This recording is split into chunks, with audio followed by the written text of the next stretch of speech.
Hola, ¿qué tal estáis? Hoy voy a hablar de mi último libro, quizá el más importante de los que he escrito. Como veis físicamente es un texto relativamente pequeño, en un formato sobrio, sin ninguna presencia, digamos, bonita, pero intencionadamente realizado para hacer el análisis de las sociedades actuales, el análisis de las sociedades en sus contradicciones internas. Por eso el libro se llama Autoaniquilación, el hundimiento de las sociedades de la última modernidad. Autoaniquilación significa que se autodestruyen. Esto nos lleva a la comprensión de la realidad social, de la realidad estructural, a partir de la lógica dialéctica de las contradicciones internas, de los conflictos que van socavando el orden existente a partir de sí mismo.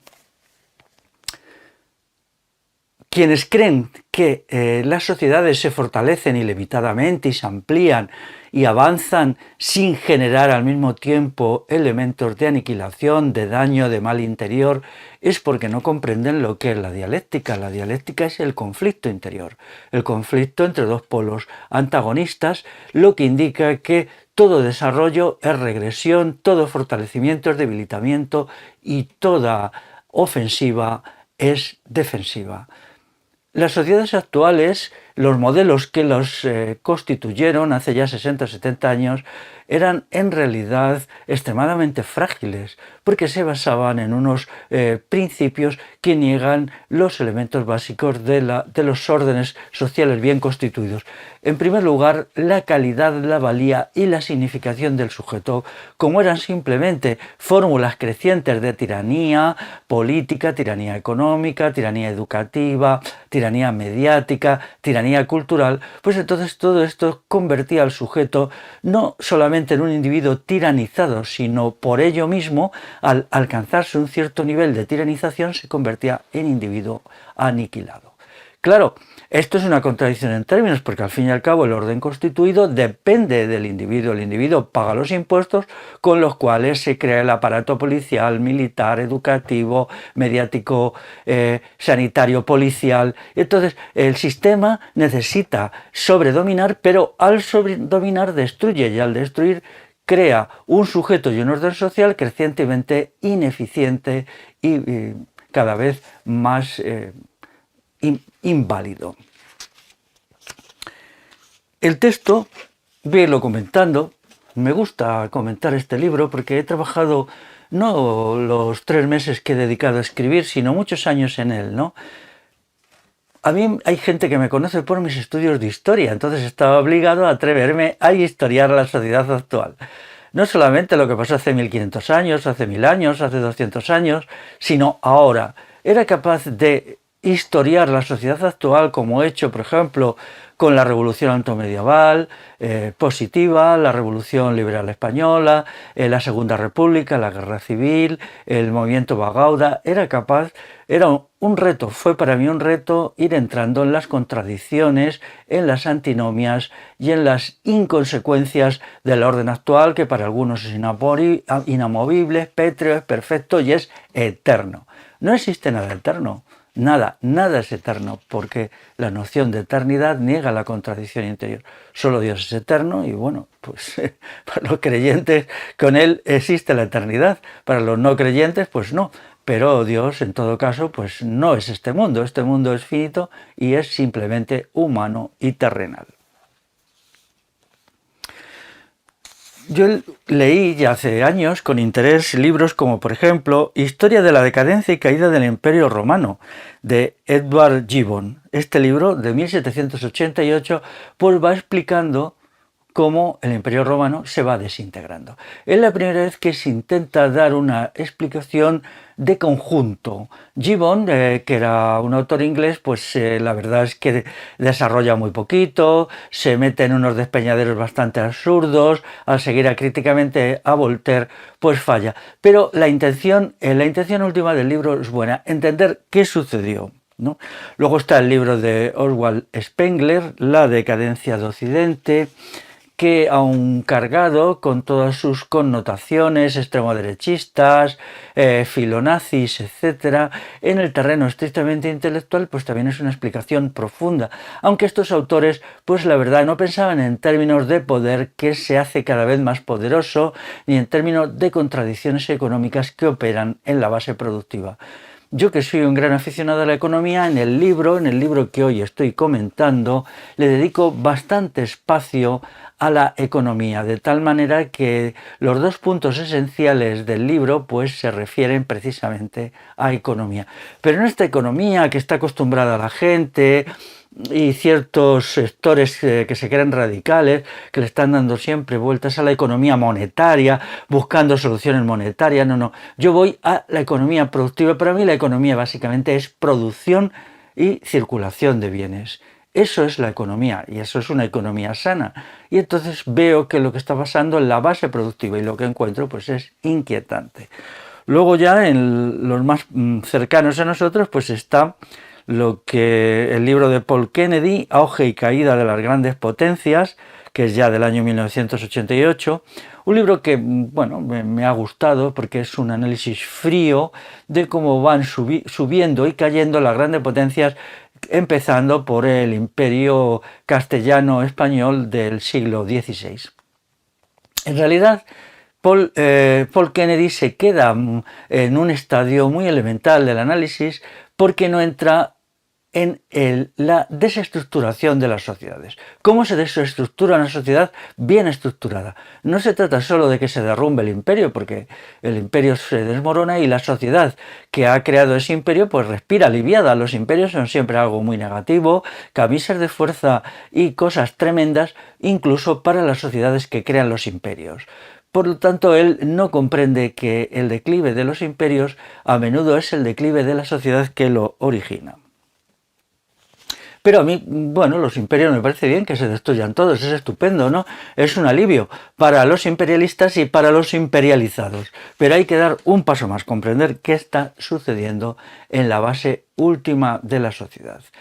Aquí también entramos pues ya inevitablemente pues lo que se ha llamado teoría de la historia o teoría de la historia universal, porque mientras algunos autores están muy atentos a los procesos constructivos en la historia, por ejemplo Hegel, para él pues es todo el paso de la necesidad a la libertad, entonces pues es maravilloso lo que les pone, pero los procesos constructivos van seguidos siempre de procesos destructivos. Creamos y descreamos, avanzamos y retrocedemos, subimos y bajamos. Y ahora las sociedades actuales están en bajada, están en caída. Y eso no depende tanto de la oposición popular, sino de sus contradicciones internas. Son las contradicciones internas las que operan en un primer momento en la base objetiva y luego ellas mismas en un segundo momento generan movimientos de resistencia a oposición, que en algún momento pueden llegar o pueden no llegar a una situación revolucionaria que lo cambie todo. Yo he estudiado 20 nocividades, pero 20 nocividades entendidas como contradicciones. Igual que explicaba esto, todo poder es una contradicción en términos. El poder siempre tiende a crecer, a ser más poder, está ahí la voluntad de poder. El libro de Nietzsche que se refiere a la voluntad de poder, pues Nietzsche, que era un inculto y un analfabeto, no dice nada nuevo. Los poderes siempre crecen, pero precisamente por ese impulso irrefrenable que depende de su propia naturaleza al crecimiento, resulta una desintegración y descomposición de la sociedad que la lleva a su decadencia, incluso a su demolición. Y lo mismo sucede con el individuo. El individuo es una víctima del crecimiento del poder, del crecimiento enloquecido. Cuanto más poder, pues más destrucción, más destructividad, porque el poder en esencia es opresión y la opresión es destrucción. No se trata solo de el oprimido como oprimido, sino del oprimido como destruido. No es posible oprimir sin aniquilar, sin destruir, sin dañar. ¿En qué sentido? En el represivo, sí, pero mucho más en el sentido normal. El oprimido debe ser despojado de inteligencia para que no pueda combatir al poder. Debe ser despojado de sensibilidad para que no sienta en lo profundo de su corazón y de sus entrañas en la maldad del poder. Debe ser despojado de sociabilidad, debe ser despojado de fuerza de voluntad. Y entonces se convierte en un oprimido apto, dócil. Pero claro, al quitarle todo eso, ¿qué queda? Lo que queda ya no es un ser humano. No se puede esperar que este sujeto convertido en disfuncional por exceso de trituración y de mutilación sea apto en las funciones económicas, políticas y participativas que exige el Estado y las instituciones económicas como la gran empresa transnacional. Entonces esta contradicción es inherente a todo poder. Todo poder se atasca ahí y ahora mismo está en las sociedades de la modernidad súper atascadas. ¿Por qué? Porque claro, cuanto más poder, más destrucción, cuanto más destrucción, más desintegración, más debilidad. Entonces ahí se crea la gran oportunidad que tenemos en los próximos decenios de realizar una revolución real.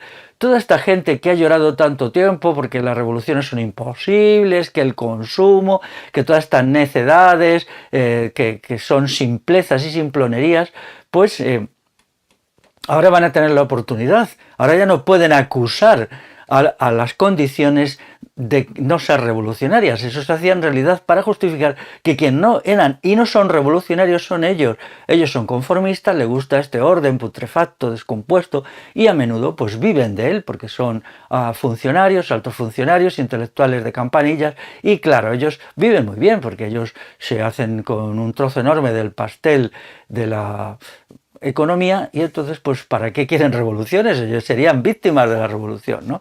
Entonces producen materiales más o menos estúpidos hablando de que es imposible y tal. Bueno, pero los que lo hacen de buena fe y convencidos de que eso es así, ahora van a tener una oportunidad de ver el qué, cómo una sociedad se va descomponiendo y cómo se van creando las condiciones objetivas, las condiciones dadas por sí mismas para el cambio social revolucionario. Y también para el cambio personal revolucionario. Eso ha sucedido muchas veces en la historia, y aquí cito algunos casos, no me voy a detener en ellos. Muchas sociedades en la historia pues han subido y han bajado, algunas hasta prácticamente desintegrarse, otras pues han quedado en un nivel intermedio de descomposición, pero yo creo que las actuales van a irse a el carajo de una manera muy fuerte. ¿Por qué? Porque el poder es muy grande.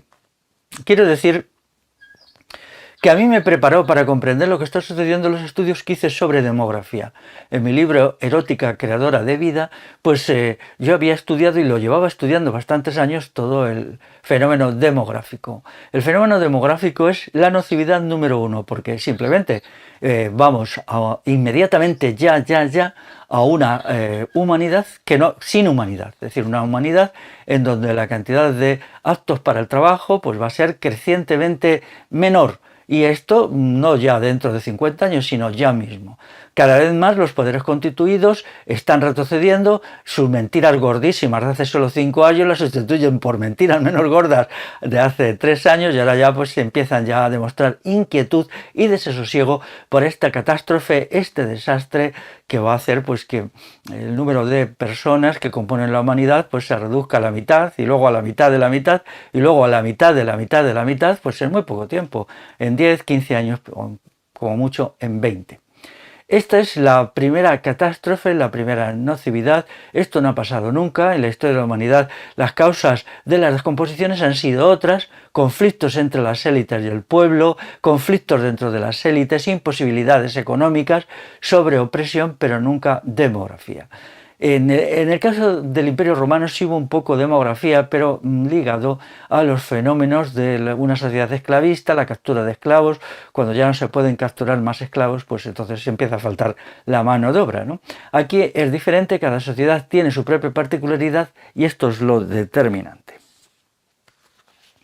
Lo mismo sucede con la medicina que se crea en los años 60, al principio era muy impresionante porque tenemos toda una cantidad de instrumentos y herramientas, grandes hospitales, procedimientos curativos puramente mágicos o aparentemente, como los antibióticos, las vacunas, bueno, pues todo esto hacía como vivir en una situación de euforia, se nos repetía que nos iban a curar, que nos iban a salvar, pero ahora, claro, 60 años después, pues está viniendo la otra cara, es decir, las nocividades y los costes ocultos y los daños colaterales. Atención a esto, la noción de daños colaterales es muy importante, que estaba en ese tipo de medicina.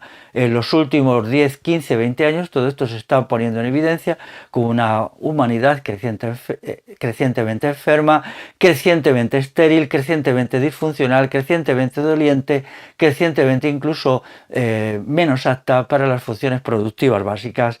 Ahora tienen que hacer frente a problemas enormes. Bueno, pues yo he intentado hacer todo esto acudiendo a herramientas, digamos, analíticas, como es el pensamiento dialéctico. Me he basado mucho en libros como La ciencia de la lógica de Hegel, un libro que aborrezco cordialmente. Yo odio la ciencia de la lógica desde hace 25 años, pero que con todo tiene algunos elementos aprovechables de análisis dialéctico. La lógica dialéctica es distinta de la lógica formal, porque comprende la naturaleza contradictoria de lo real y no se atiene a categorías simplistas de todo, más, sino establece todo, nada, más, menos, avance, retroceso, y lo estudia así. También me he acercado a Heráclito con su interpretación de que todo es un devenir, que las cosas tienen su fase de juvenil y su fase de senectud, y también a la filosofía de la complejidad de un filósofo contemporáneo como es Erdal Mogen. La filosofía de la complejidad es interesante, tampoco estoy de acuerdo con ella, quiero decir que mi idea es otra, pero bien, de alguna manera tenemos que entendernos. Pues la complejidad resulta de la multiplicidad de los elementos causales, de tal manera que cuando se adoptan medidas tan así tremendas, a las bravas, a la pata, a la llana, como se hizo en los años 60 y se imponen a la sociedad pues a capón, entonces como la complejidad de las realidades es mucha, ha resultado una trama de elementos que estaban ocultos en ese momento, que eran realmente negativos en todo, casi todo lo que entonces se estaba implementando y que ahora están saliendo a la luz. La complejidad es que hay que tener cuidado, no se puede ser tan alegres, pero la avidez de poder es tan enorme, no solamente el poder económico, poder de la gran empresa multinacional, sino también poder político, y entonces pues se puso alegremente, se tomaron decisiones y medidas, pero no solamente en un país, en todo, sino en toda Europa, en la Asia que está creciendo, no solamente en China, en la India, esa gran potencia en ascenso. La espiritualidad de los gurús se ha convertido en dinero, que es, bueno, pues lo único que importa ahora mismo en esta India pseudo espiritual. Pues en todos estos asuntos ahora vemos, como digo, la otra cara, ¿no? Así pues si tenéis tiempo y os ponéis en un plan muy pues de querer entender las cosas, pues ahí tenéis estas lógicas dialécticas, estas antinomias, estas contradicciones. Por eso, por ejemplo, uno de los capítulos del libro se llama Dialéctica y autoaniquilación del poder. La dialéctica es la percepción que tenemos de un hecho objetivo, que es la autoaniquilación del poder. En las condiciones que ya he dicho, el poder al fortalecerse se debilita, y al golpearnos y al sobredominarnos se golpea a sí mismo y nos libera. Esto parece juegos de palabras, pero es la realidad más profunda, ¿no? Que ahora, como el sistema educativo está volcado en la eliminación de la forma natural de pensar, la forma lógica y natural de pensar es la dialéctica, el ver las dos caras de todo, el ver lo que tiene de fuerte y lo que tiene de débil. Pero como todo esto está prohibido, porque nos quieren extirpar el cerebro y convertirnos en unos pobres sujetos que repetimos los dogmas necios que nos introduce aquí pues las autoridades, pues todo esto se ha perdido. Cualquier persona de una sociedad basada en la cultura oral sabe la dialéctica, la entiende, la intuye. Sin embargo, ahora no. La gente con multitítulos universitarios pues no lo sabe, entonces tenemos que acudir, ¿no? Pues en esto sí he avanzado. Y, por ejemplo, estaba buscando incluso un poema de Horacio, el gran poeta latino, el gran poeta del siglo I de nuestra era, para mí el mayor poeta de todos los tiempos. Desafortunadamente la poesía de Horacio está traducida con los pies. Quien traducen a Horacio del latín ni saben poesía, ni entienden, ni tienen emociones, ni tienen pasiones. Yo tengo la suerte, yo no sé latín, cuidado, pero tengo la suerte de conseguir una traducción que se hizo hace muchísimos años, cuando los seres humanos eran seres humanos, del latín al castellano de Horacio, y entonces me impresiona la intensa emocionalidad, el sentimiento tan profundo que expresa Horacio. Y de aquí está cogido este poema de Horacio, que además este poemario era incompleto. Ahora ya no sabemos nada, nos hemos convertido en las generaciones más ignorantes, más ineptas, más obtusas de la historia de la humanidad, y eso, claro, no puede hacerse impunemente. Vamos al desastre, vamos al hoyo, eso es así, y ahora tenemos que pedir responsabilidad, no solamente con la palabra y con la acción, lo que nos han, a quienes han hecho esto, a los que hacen, por ejemplo, que yo no sea capaz de encontrar ni una sola buena traducción buena o mediana incluso de Horacio al castellano. Es que es tremendo, es tremendo. Si me pusiera podría citar 5.000 nocividades, desgracias y desastres como este. Y quienes crean, lo vuelvo a decir, que esto puede pasar sin que afecte a lo más elemental, como ya somos pues seres bestiales, al parecer ya solo importa cómo nos llenamos el estómago todos los días. Pues bien, os lo digo claramente, mientras no haya traducciones buenas de Horacio y de otras 5.000 cuestiones así, tened en cuenta que esto pone en peligro también la capacidad del sujeto embrutecido de la actual normalidad para llenarse su estómago todos los días de la bazofia y la basura tóxica y degradada que le venden en los hipermercados actuales. Dice Horacio, jugando con la dialéctica: al más erguido pino azota más el viento, las torres altaneras caen con mayor estrépito, y la cima del monte prefiere el rayo iluminar con incendios. Daros cuenta del juego dialéctico de Horacio. ¿Quién lo hace esto hoy? ¿Quién lo hace? ¿Cómo me río de los listillos de la modernidad? Vamos a ver. El más erguido pino azota más el viento. Lógicamente, el pino que sobresale es azotado más por el viento, y en algún vendaval es tronchado el primero. Tronchado el primero. Las torres altaneras caen con mayor estrépito, por la misma razón. Precisamente su altitud las hace más inestables, más frágiles, sus cimientos soportan más carga, y estas torres altaneras, que viene de la palabra muy altas, pues son las que se desmoronan antes. Y luego concluye: y la cima del monte prefiere el rayo iluminar con incendios. Lo que está más alto es donde los rayos machacan en las tormentas, y entonces ahí se desencadenan los peores incendios. Daros cuenta de este juego, de la dialéctica. Bueno, pues ahora mismo nos encontramos en una situación similar. No decían que y no nos dicen los comecocos actuales que esta sociedad es perfecta, pues porque es perfecta se va a desmoronar antes. No nos dicen que es la maravilla de las maravillas, pues por eso mismo se va a convertir en la basura de las basuras. No nos dicen que es eterna, pues por eso mismo en 10-15 años va a manifestar su perennidad, su carácter perenne, quiero decir su carácter transitorio y su decadencia. Y esto se hace a partir del análisis de 20 realidades particulares. 20 realidades. Por tanto, metodológicamente os animo a usar la dialéctica, el pensamiento complejo y la comprensión de lo que es más es menos y de lo que es menos es más. Bueno, entonces ahora entraré en las 20 nocividades que he analizado, porque luego hago una lista detrás de muchas más. Algún día me pondré, a lo mejor escribo 500 nocividades, o 1000 nocividades, o 10.000 nocividades, porque vivimos en la sociedad de las multimega nocividades y de las contradicciones irracionales. En primer lugar, me centro en la disfunción demográfica. Como ya tengo otro libro que saqué el año pasado sobre esto, pues aquí os remito al libro, el mejor, Erótica creadora del poder, y allí lo desarrollo. En segundo lugar, el agotamiento de los suelos agrícolas. Qué estupendo, los años 60, tararí, tarará, la agricultura se iba expandiendo, los regadíos, ¡buah! tal, y resulta que ahora los suelos agrícolas se están agotando, las tierras de regadío se han salinizado, los grandes depósitos de agua fósil se están agotando a una velocidad de vértigo, y claro, la gente que entiende la agricultura pues se da cuenta que el futuro es inquietante. Luego se inventan esto de que es el dióxido de carbono, tal, el causante del cambio climático. No, el causante del cambio climático pues es el agotamiento de los suelos y sobre todo la destrucción de los bosques.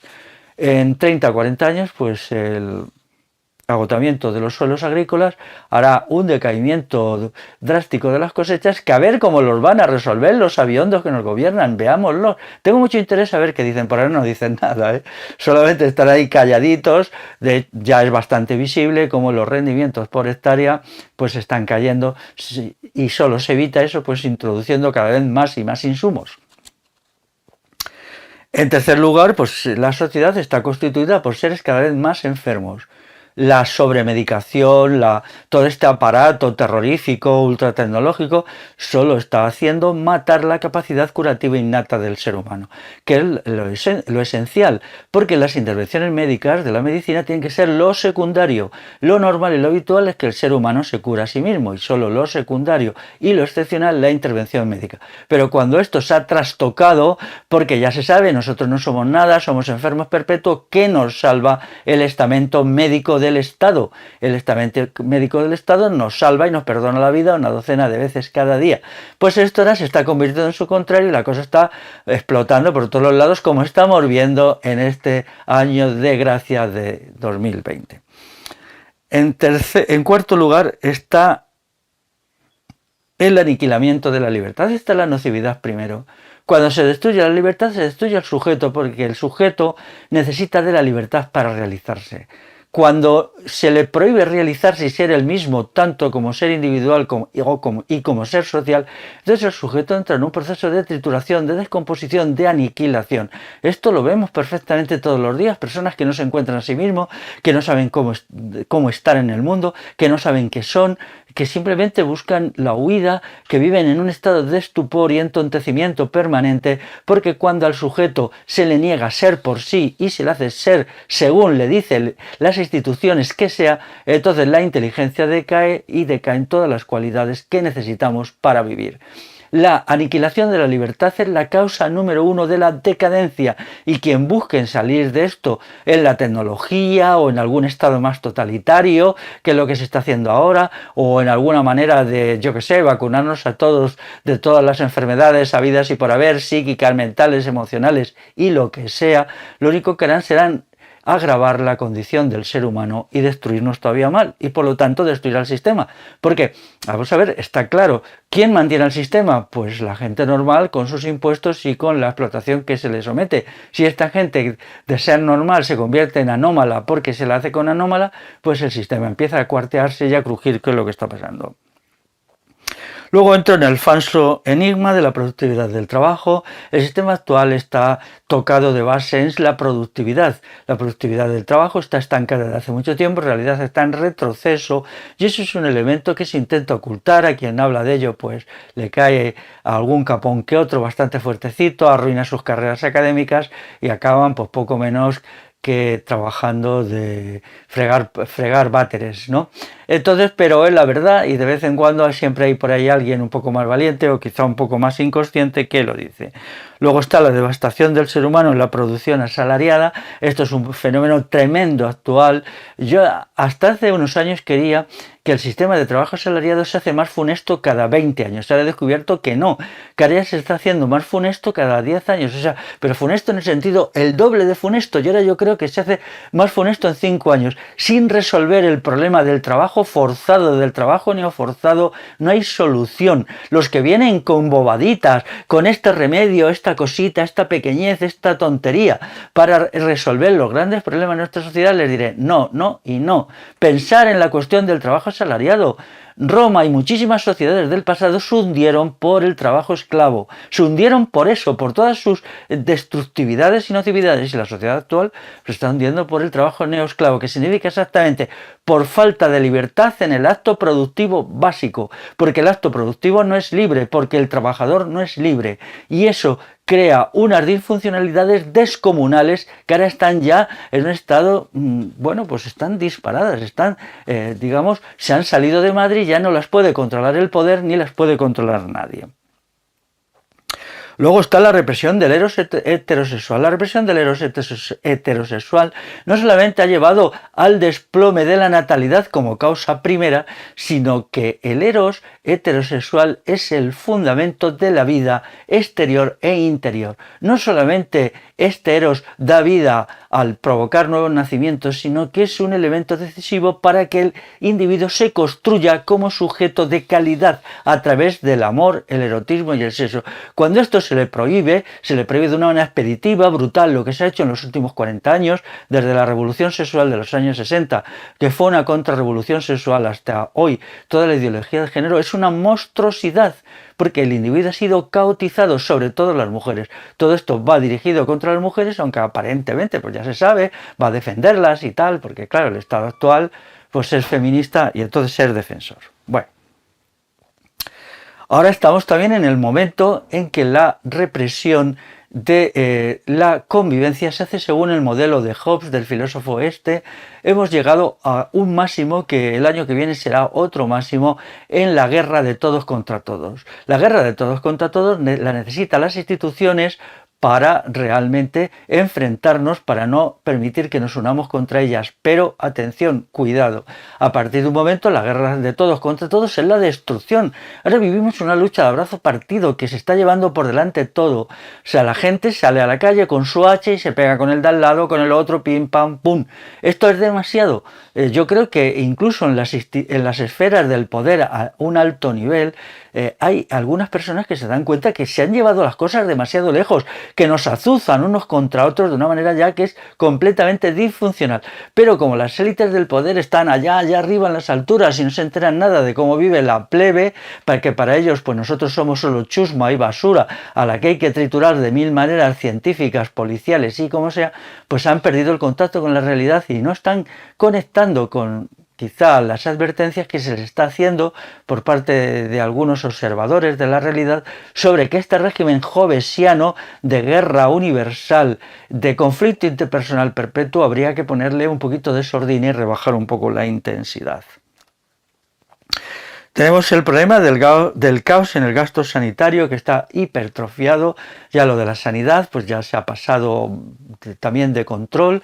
Es una sanidad policíaca, una sanidad represiva, una sanidad que ya se basa pues simplemente en la vertebración del sujeto como individuo que obedece, que se calla, como ser permanentemente enfermo, infantilizado, que obedece órdenes, y en un tipo de médico que es un médico policía a las órdenes del Ministerio de Sanidad y de esas instituciones nefastas que son los colegios de médicos y farmacéuticos, que se han convertido en corporaciones mussolinianas, efectivamente mussolinianas, y que no pueden vivir en una sociedad de la libertad, donde el individuo se cura a sí mismo y elige quién le cura, y no permite que el Estado le cure ni ninguna institución de por ahí arriba.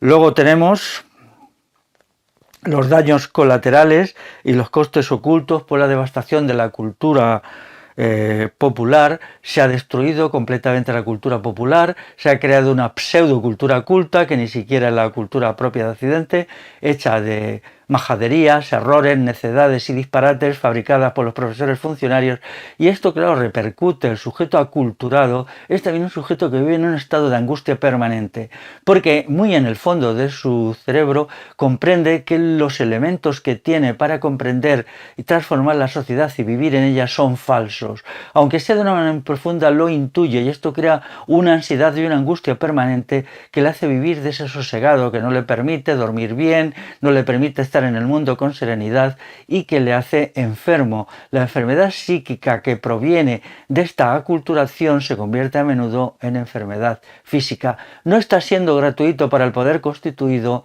la destrucción de las culturas populares. Antes la cultura popular se realizaba como culturas, en una lengua determinada, esta o la otra lengua, como manera de entender el mundo. Eso daba a la persona un contento, una conformidad, porque no era la cultura de los otros que él la tenía que absorber, sino su propia cultura.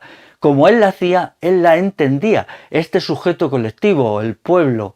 Ahora, sin embargo, ¿qué entendemos de todo el batiburrillo de necedades que se nos dice en la propaganda, en la universidad, ese espacio funesto, destructivo del saber y destructivo del conocimiento, contrario a la verdad que es la universidad? Todas estas cosas, lo vuelvo a decir 1000 veces, no son gratuitas, han sido gratuitas y aparentemente exitosas 30, 40, 50 años, ya no.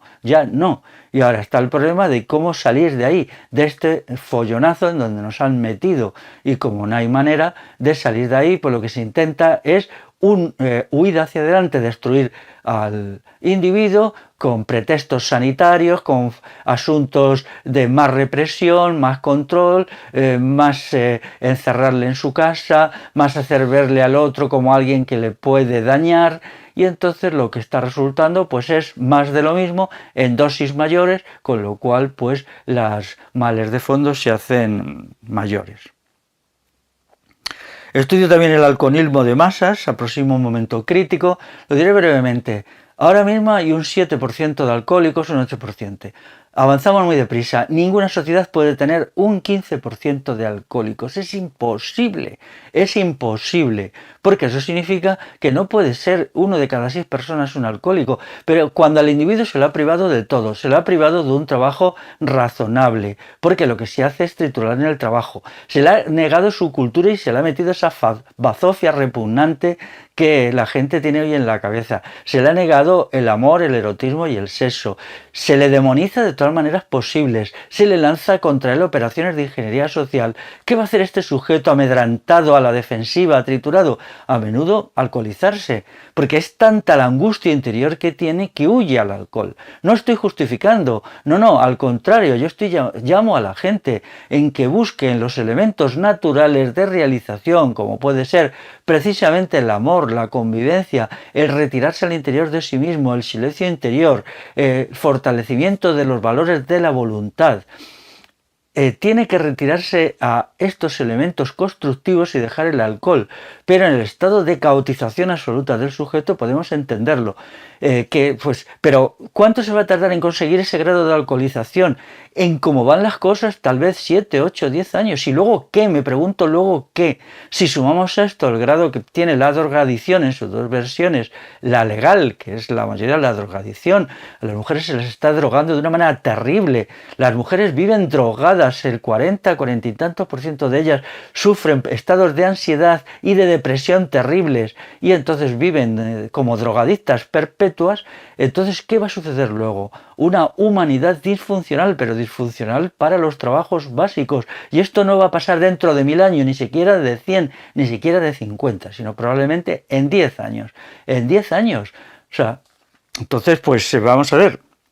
Luego las megalópolis, o sea, las grandes ciudades. Vivir en grandes ciudades es irracional. Quizá a mucha gente no le guste irse a una aldea de 10 habitantes, pero vamos a ver, hay sitios de 10.000 habitantes, 15.000 habitantes, que son espacios muy buenos, muy estupendos para vivir, en donde se puede dar una síntesis de todo lo bueno y positivo que tiene la vida en un municipio interesante. Sin embargo, el primero, el franquismo, con sus procedimientos brutales y pues a bofetadas, sacó a la gente, llenó las megalópolis. Ahora son lugares invivibles, disfuncionales, que necesariamente tienen que ser abandonados porque ya en poco tiempo no podrán ser abastecidos de los bienes básicos, de alimentos, energía, agua.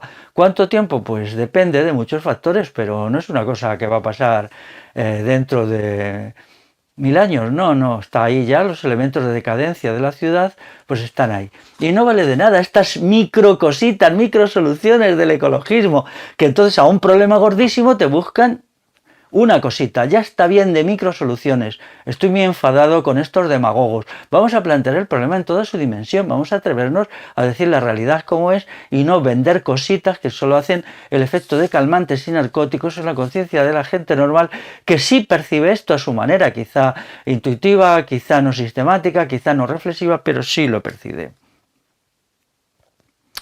Está la degradación y obsolescencia de la casta intelectual y mediática, un fenómeno espantoso. Esta es la primera sociedad sin pensadores de la historia. Solo hay ganapanes que van ahí a escribir cualquier libro, cualquier superbasura y no buscan nada más que atrapar dinero. Hoy la casta intelectual está desaparecida, no piensa más que en el dinero, dinero, dinero, dinero. No tiene otra cosa en la cabeza, son serviles en grado superlativo, incultos de una manera asombrosa y no digamos nada aquí el personal mediático, ¿no? Con sus estrellas rutilantes y su tropa patética, ¿no? Entonces todo el mundo sigue adelante porque tenemos que vivir, porque nadie dice nada, porque nadie protesta, no hay dignidad, se ha perdido completamente el autorrespeto, la noción de verdad no sirve para nada y ahí estamos. Pero es muy interesante porque esta destrucción de las élites culturales va a permitir el renacimiento y el resurgimiento de la cultura popular autoconstruida.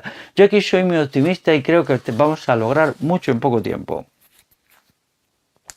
Luego está el aparato educativo o la voladura descontrolada del humano. Es una voladura descontrolada. El aparato educativo destruye, tritura a las personas, da pánico tener hijos y entregarlo a esa cosa horripilante que, vamos, te los lamina, te los destruye, te los aniquila cada vez de forma más científica, más rigurosa. Entran como seres humanos al aparato educativo y salen como qué. Es terrible ver la situación de nuestra adolescencia, nuestra juventud, a todos los niveles. Pero ya no pretenden convencerlos a los ideales del sistema, no. Eso era antes, eso era hace 50 años, no. Ahora pretenden simplemente destruirlos como seres pensantes, destruirlos como seres humanos. Hemos pasado de un sistema educativo aleccionador a un sistema educativo meramente destructivo. Todo es destructivo, la palabra destrucción es lo que define al poder. Pero claro, al destruir a quienes les mantienen, se destruye a sí mismo. Realmente que no se comprenda por la gente que está en las alturas, pues es bastante tremendo. Luego está el suicidio, que yo lo defino aquí de alegre, entre comillas, actividad masificada. El suicidio está creciendo en flecha, el indirecto más que el directo. El suicidio en los hombres será más que en las mujeres, pero los intentos de suicidio en las mujeres son altísimos y se convertirán en suicidios realizados en muy pocos años. Entonces, ¿qué va a pasar? ¿Podemos permitirnos una sociedad que está disminuyendo de manera acelerada el número de personas, encima el suicidio, lo que significa el suicidio? Daros cuenta que hay una censura completa, no se permite hablar de suicidios jamás, hay una prohibición explícita. ¿Por qué? Porque ahora mismo la vida carece de sentido, carece de grandeza, carece de amor, carece de belleza y la gente dice, ¿qué hago aquí? En cierta medida es lógico, en cierta medida pues es comprensible, aunque claro, existe la lucha, existe el combate, existe la autoconstrucción y no el suicidio, pero muchas veces se comprende hasta cierto punto o se explica, sería más fácil decir, el fenómeno del suicidio. Luego está la extinción de la belleza. ¿Crees que en una sociedad de la fealdad realizada, una fealdad que deprime, que tritura, que nos convierte en gusanos que nos arrastramos en el cieno, en el fango, en la basura, puede ser funcional? No ha existido nunca ninguna sociedad de la fealdad institucionalizada. Ninguna. Yo echo para atrás y todas la mirada y todas han tenido su idea de la belleza, ha sido muy cambiante, en unas de una manera, en otras de otra, porque necesitamos de la belleza. La belleza no es un lujo, es una necesidad. Yo esto lo sufro mucho, me refugio en la contemplación de los árboles, que para mí son el ejemplo mejor de la belleza, pero en lo que los seres humanos construyen, las ciudades son de una fealdad horripilante, la ropa que nos obligan a llevar de una super fealdad. Todo es feo, las casas en que vivimos, los utensilios de que nos valemos, las ciudades en donde habitamos, las fábricas en donde trabajamos, las oficinas, nos tratan como cerdos, peor que cerdos. La falta de respeto que manifiesta eso y de autorrespeto, esta dictadura de la fealdad, de la mediocridad, de la ramplonería, está haciendo sus efectos. ¿Por qué la gente se suicida? ¿Por qué la gente se emborracha masivamente? ¿Por qué la gente se queda sentada en una silla anonadada, incapaz de hacer algo para mejorar su propia vida individual y para mejorar la vida de la sociedad? Entre otros muchos factores, por esta ausencia de belleza. Luego está el hedonismo. El hedonismo es espantoso, es una ideología genocida. La ideología hedonista es espantosa. Mata a la gente. Quien es un hedonista, pues es un pobre sujeto que hace así, coge el hedonismo y se acuchilla. Y entonces, ¿qué nos han dejado si no el hedonismo? Nos han privado de otras filosofías, de otras concepciones del mundo que en el pasado tenían una fuerza enorme. Quiero pensar, por ejemplo, en un pensador como Plutarco. Yo no creo que Plutarco sea la solución a todo, pero atención, Plutarco tiene muchos más valores que todos hedonistas, digamos, verbeneros, que nos han caído encima. Todos son funcionarios del poder constituido. El estado de bienestar mismo, otro engendro de los años 60. El estado de bienestar ahora mismo está mutando. Ya no es un estado de bienestar, sino un estado depredador. Un estado que ya solo se dedica a atrapar el dinero y a quitárnoslo. El 19 es la concentración de la riqueza. La concentración de la riqueza ha alcanzado tal nivel en la gran empresa transnacional que lo está triturando todo. Me asombra que no se vea que estas tiranías económicas que se han constituido, sobre todo en los últimos 30 años, son tiranías vulgares y corrientes, tiranías que están negando la libertad social, la libertad de industria y comercio. Esa cosa que tienen las constituciones liberales hoy ya no existe. Solo existe el poder de estas macroempresas que viven en lugares remotísimos, que toman decisiones para territorios amplísimos, que lo aniquilan, lo destruyen todo, las culturas, las lenguas, los saberes, el paisaje, la ecología, el medio ambiente, al ser humano. Esto es una máquina de triturar carne y que además consiguen unos resultados económicos que cada vez son peores, cada vez son más mediocres, cada vez son menos eficaces, porque la productividad del trabajo se está desmoronando, porque estas empresas faraónicas, colosales, son la quinta esencia del caos. Todo lo grande es caótico, todo lo grande funciona mal, todo lo grande es un lío de taifas, donde todos se pegan con todos, nadie entiende cómo funciona aquello, existe un montón de actividades improductivas, una gran masa de gente está allí escaqueada, emboscada, sin hacer nada, y cobrando monumentos, salarios, primas colosales. Esto se tiene que acabar, la gran empresa tiene que ser expropiada y convertida en propiedad comunal de las gentes que la sufren allí donde están. Esta concentración de la riqueza y la propiedad es una causa número 1 de desintegración y destrucción de la sociedad, con su destructividad inherente y su ineficacia económica. Luego tenemos ya, para terminar, el punto número 20, que es la destrucción del lenguaje o la sobreaniquilación del humano. El lenguaje es un elemento decisivo. Hay algunos pensadores que dicen que nos construimos como seres humanos a través del lenguaje. El acto de hablar y el acto de pensar son los elementos más creativos y que nos forman como seres humanos. No son las herramientas en esta idea productivista, estúpida, meramente decimonónica, ese engendro de la revolución industrial convertido en palabras, sino es el lenguaje lo que nos hace humanos. ¿Qué está pasando con el lenguaje? Está sucediendo que la gente se está olvidando de hablar, porque se han convertido en multitudes mudas y se está olvidando, por tanto, de pensar. La destrucción del lenguaje es un elemento de descomposición del sujeto enorme.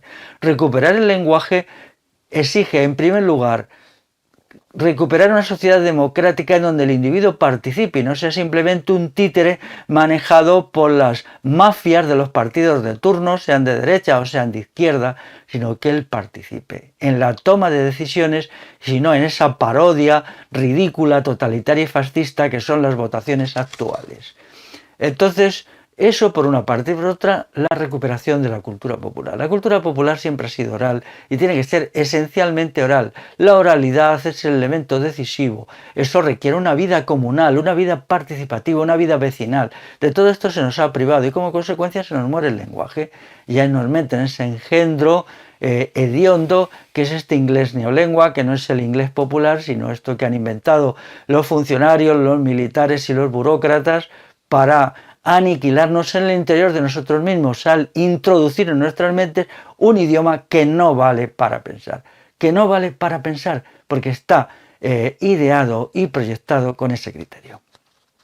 Bueno, a partir de aquí ya hago algunas advertencias, una vez que he estudiado las 20 nocividades, que son 20 contradicciones, 20 antinomias, 20 elementos de disfunción, y luego señalo otras muchas, hay muchísimas, algunas decisivas, por ejemplo, la degradación axiológica, ética y moral de la sociedad no puede mantenerse.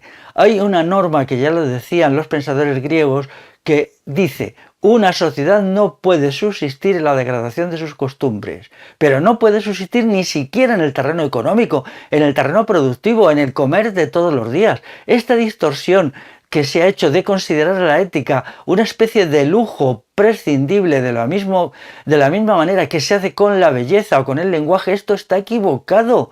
Somos seres humanos, no monstruos. Somos criaturas completas y no meros estubos digestivos.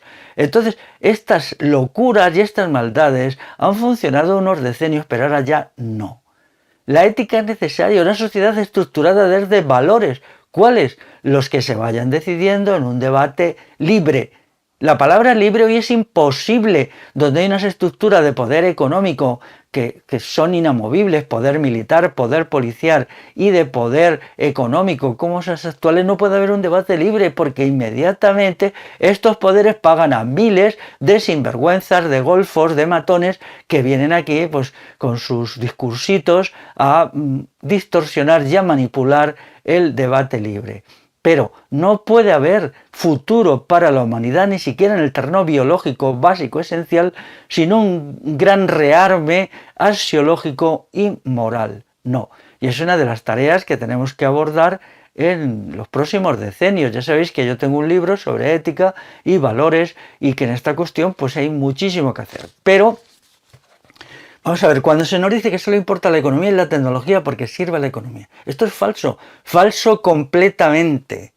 Incluso el creador del pensamiento económico actual, que es Adam Smith, tiene un libro sobre moralidad, porque él creía que no podía ser separada la economía de la moral, que se llama teoría de los sentimientos morales.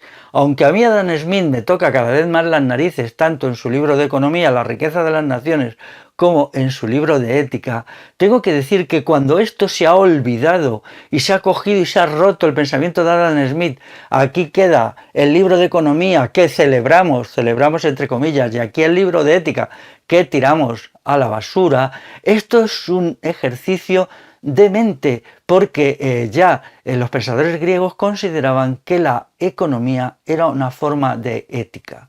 Por lo tanto, no es una forma de tecnología, sino una forma de ética. Y tenemos que volver a eso y tenemos que pensar, por ejemplo, una sociedad con una economía comunal como una forma de pensamiento ético. Pero no un ético esto simplón de los que vemos ahora, sino como un orden económico que se base en las nociones fundamentales de la convivencia y la relación y satisfaga las necesidades fundamentales del ser humano, que son mucho más que las del tubo digestivo, muchísimos más.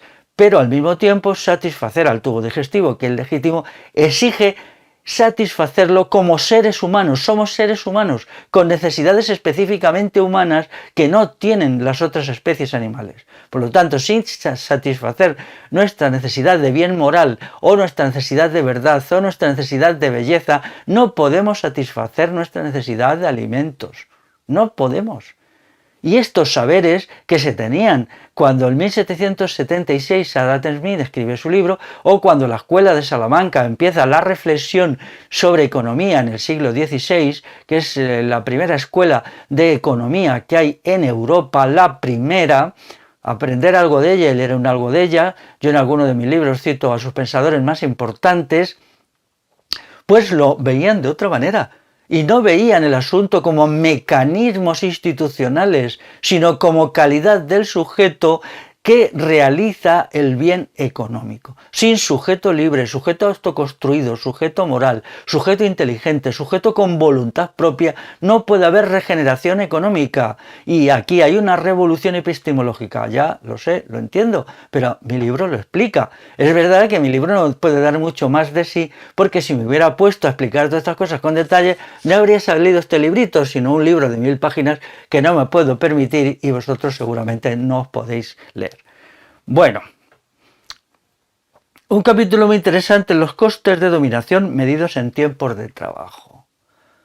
Aquí planteo que en realidad la dominación que las instituciones de poder, el aparato del Estado y todo esto realiza sobre el sujeto es el elemento decisivo de la economía. La economía actual, cada vez más enloquecida y más fuera de control, sirve a la producción de los elementos materiales y tecnológicos que los con poder necesitan para dominar más y más.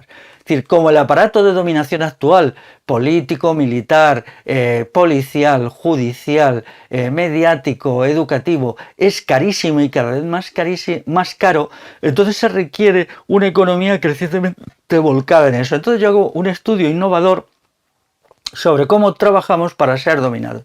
Esto es una cuestión de sentido común, ¿no? De sentido común, pero como esto cada vez va a más. Entonces, sí, como la tecnología es un instrumento que sobre todo nos priva de libertad.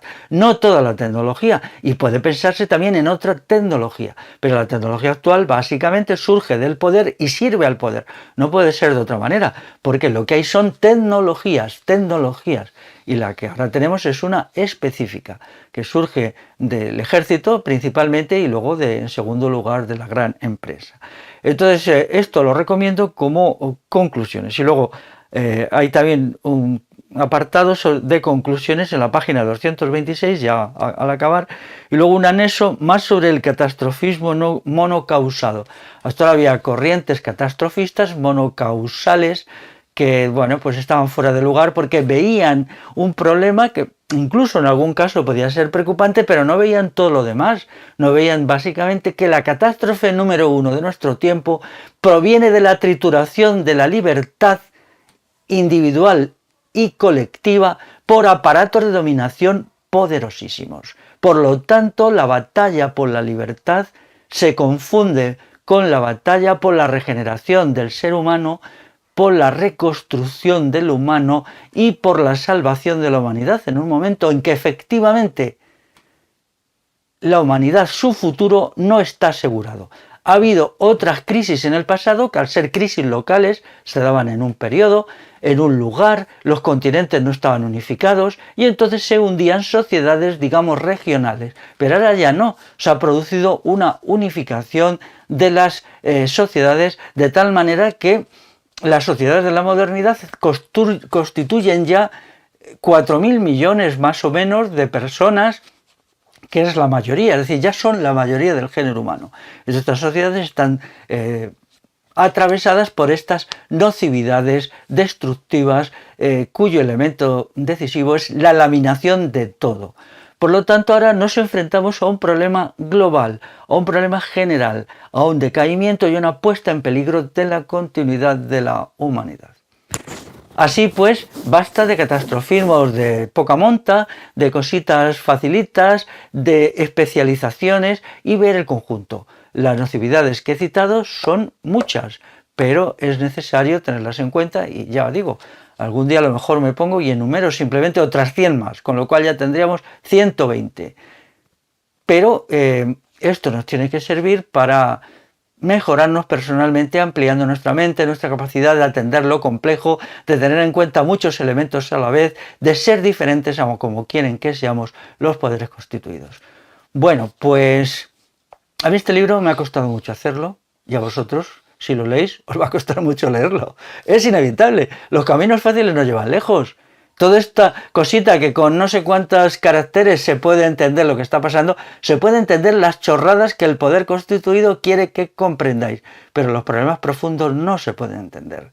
Yo os hago una llamada al esfuerzo e incluso al sacrificio y a la dedicación si queréis entender este libro. ¿Por qué? Porque a mí me ha costado mucho esfuerzo, mucho sacrificio y mucha dedicación escribirlo. Y no creo que vosotros seáis mucho más listos que yo, un poquito sí, pero en cualquier caso, pues tendréis que sufrir para entenderlo la mitad de lo que yo he sufrido al escribirlo. A ver qué pasa. Hasta luego, amigas y amigos.